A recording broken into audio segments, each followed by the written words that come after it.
जमीन का मामला भाई, जमीन का चाहे मामला। मुकदमा कीजिए, आप समझिए सलीम समझे, क्योंकि भाई मेरे को देने समय 23 फीट बोले, तो ऐसा है कि अपना रकबा जो है जितना आएगा उसका 3.5 डिसमिल उतने ना आएगा। तो बात सही है, तो यहाँ से यहाँ तक पहले 23 बोले ना मेरे को चाचा। अभी आप ले और दिलवा लीजिए, हम पटवारी लाएंगे। ये तो ऐसा है कि कोई डॉक्टर बिना मरीज को देखे बस उसका हालचाल जान के दवाई लिख दे रहा है।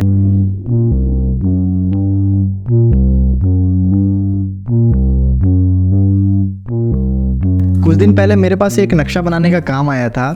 अगले ने फ़ोन किया और बस बताया कि मेरा ज़मीन 19/60 का है, 19/63 का है और आपको एक नक्शा बनाना है। तो मैंने बोला कि मैं पहले ज़मीन को देख लेता हूँ, उसके बाद नक्शा बनाता हूँ। बट उसने कहा कि आप ज़मीन को मत देखिए, आप नक्शा बना के दे दीजिए, बाकी मैं घर बना लूँगा। बट अब ये बात हो रही है कि नक्शा तो बना के मैंने दे दिया, अब ये कह रहा है कि आप लेआउट भी कर दो, लेकिन उस ज़मीन को मैंने अभी तक देखा नहीं है और उस लेआउट को मैं कैसे करूँ समझ नहीं आ रहा है।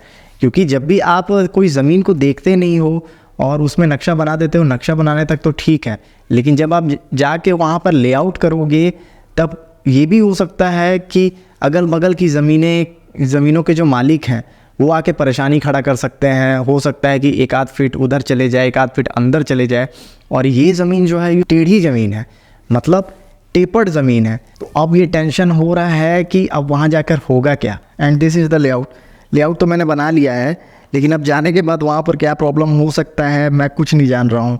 और आजू बाजू में पूरी ज़मीनें खाली हैं, और ये भी हो सकता है कि बगल वाले ज़मीन के ओनर और राइट वाले ज़मीन के ओनर दोनों आ जाएं और वहाँ पर बहुत कुछ परेशानियाँ भी हो सकती है। मैंने ये सब चीज़ देखा है अपनी लाइफ में। अब वहाँ पर जाके जो भी परेशानी होगी उसे सॉल्व करेंगे, सॉल्यूशन करेंगे। बट इस सॉल्यूशन बॉक्स में आपके स्टॉक मार्केट के सारे प्रॉब्लम्स के सॉल्यूशन हैं, और इसके बारे में वीडियो में आगे डिस्कस करेंगे।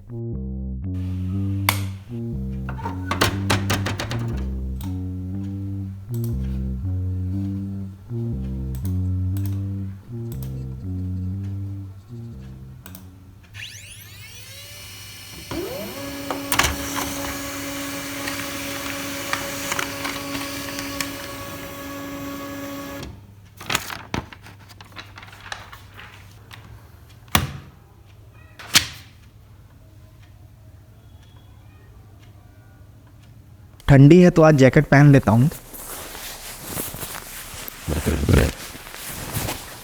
And we are ready to गो।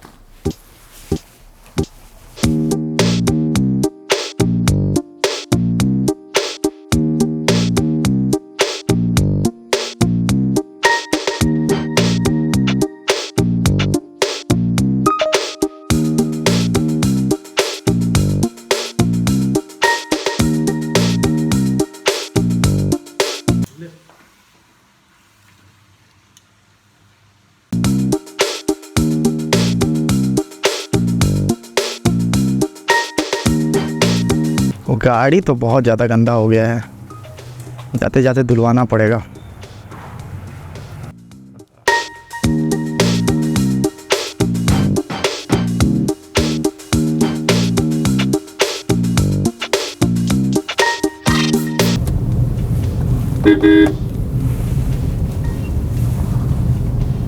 तो पहले पेट्रोल डला लेते हैं, उसके बाद डायरेक्ट निकलते हैं।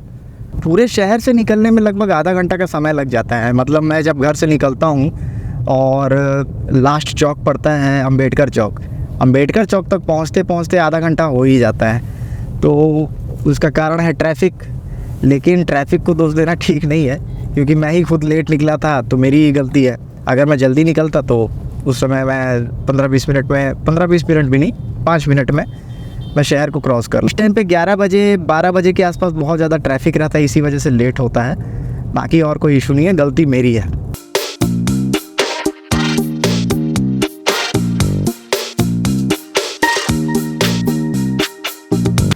ट्रैफिक जाम तो हमेशा रहता है, लेकिन कोई दिक्कत नहीं है, ये भी पार्ट ऑफ लाइफ है, पार्ट ऑफ डे है।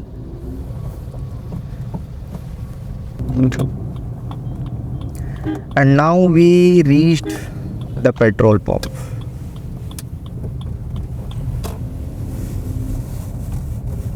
ये पेट्रोल पंप अंबिकापुर के एग्जिट में पड़ता है और यहाँ का पेट्रोल भी काफ़ी अच्छा है।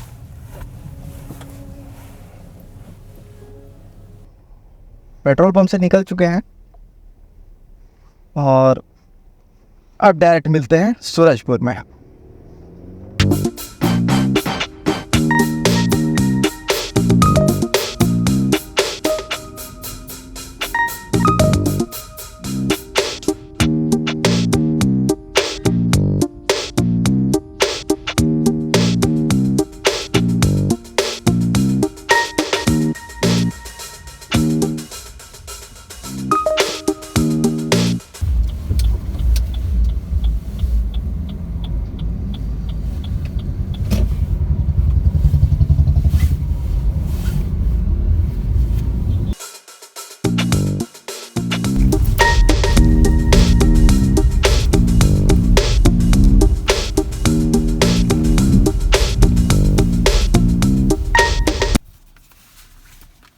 This is tape and this is the layout.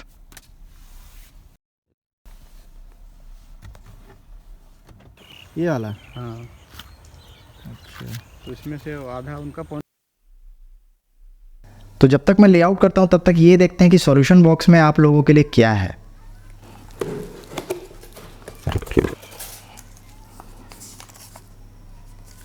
Trading, पता नहीं आप देख पा रहे हैं कि नहीं, ट्रेडिंग कैपिटल, आज इसके ऊपर बात करेंगे। ट्रेडिंग कैपिटल का सिर्फ एक ही फंडा है बॉस, एक नहीं 3 फंडे हैं।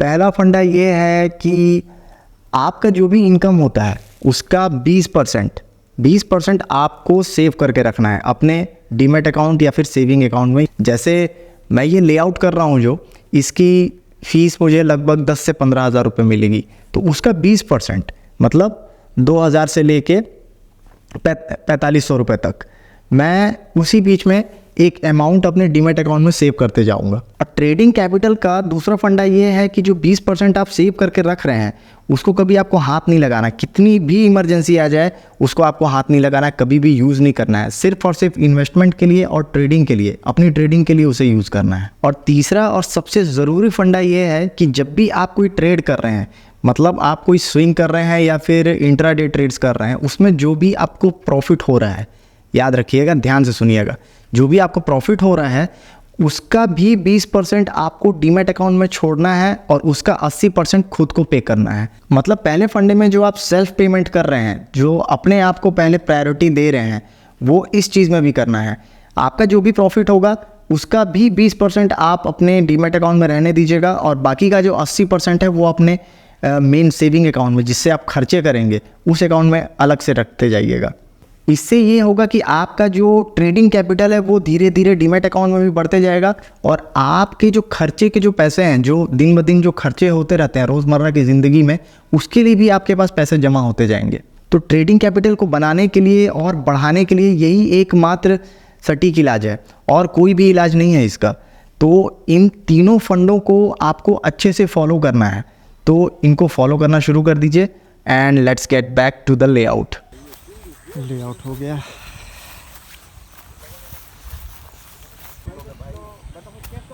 ज़मीन का मामला भाई, ज़मीन का क्या है, मामला। मुकदमा कीजिए, आप समझिए, सलीम समझे। तो ऐसा है कि अपना रकबा जो है जितना आएगा उसका 3.25 डिसमिल उतने ना आएगा। तो बात सही है। तो यहाँ से यहाँ तक पहले 23 बोले ना मेरे को चाचा, अब पीछे बोले कि पीछे नहीं है, पीछे छोड़ दिए, एक्स्ट्रा है। ये क्या चीज़ एक्स्ट्रा है? वो जमीन किसी दूसरे का है। वो फाइनली लेआउट हो गया, बहुत दिमाग का चढ़ा हुआ, आजू बाजू ज़मीन खाली, और जब लेआउट कंप्लीट हुआ तो बगल वाले ज़मीन के ओनर्स आ गए, थोड़ा बहसबाजी होने लग गया। फाइनली लेकिन लेआउट हो गया ठीक से। मैंने कहा कि पटवारी को आप बुला लीजिए, पटवारी एक बार और सीमांकन कर लेंगे तो ज़मीन का पता चल जाएगा।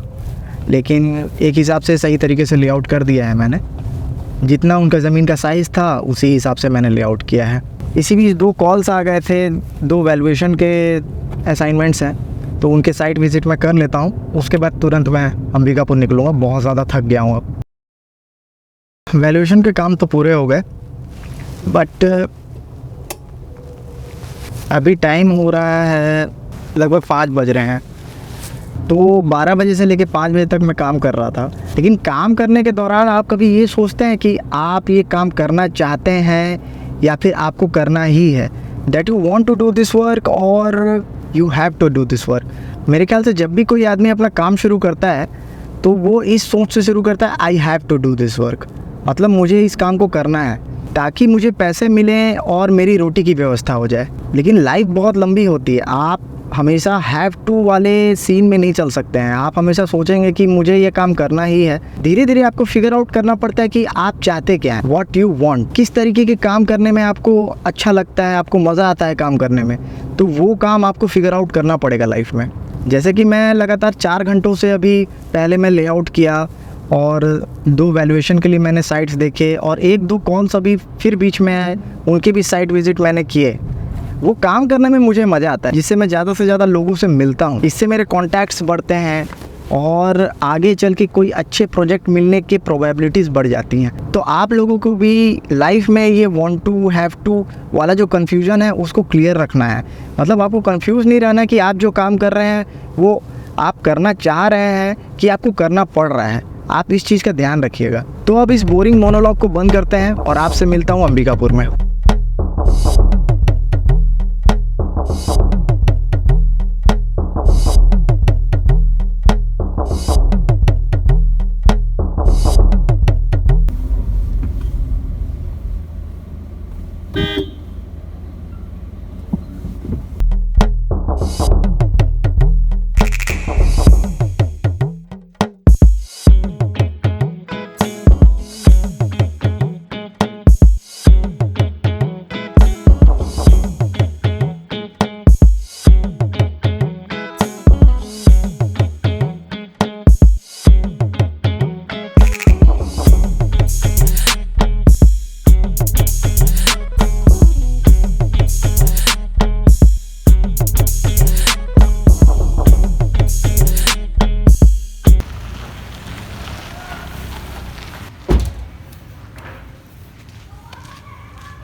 That was a challenging day but काम हो गया।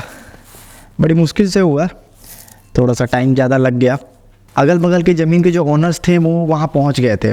तो लेफ़्ट साइड के जो ओनर थे वो भी वहाँ पहुँच के बोल रहे थे कि आप मेरे ज़मीन में लगभग 1 फीट घुस गए हो। तो वहाँ बहुत गहमा गहमी का माहौल हो गया था, बट अंततः वो सॉर्ट आउट हो गया। वो बोले कि लेआउट तो सही हुआ है बट बिल्डिंग को 1 फीट शिफ्ट करना पड़ेगा। अब लेआउट तो हो चुका था लेकिन बिल्डिंग को शिफ्ट करना मतलब पूरे लेआउट को शिफ्ट करना।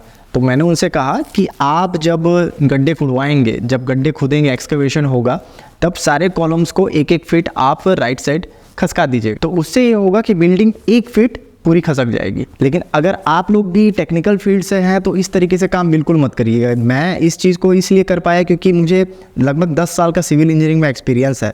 मुझे पता रहता है कि अगर इस तरीके के सिचुएशन बने तो कैसे उससे डील करना है, कैसे उसे सॉर्ट आउट करना है। और अभी आते आते उसी बिल्डिंग ओनर का फ़ोन आया, उन्होंने बताया कि एक्सकवेशन के लिए जेसीबी आ गए हैं।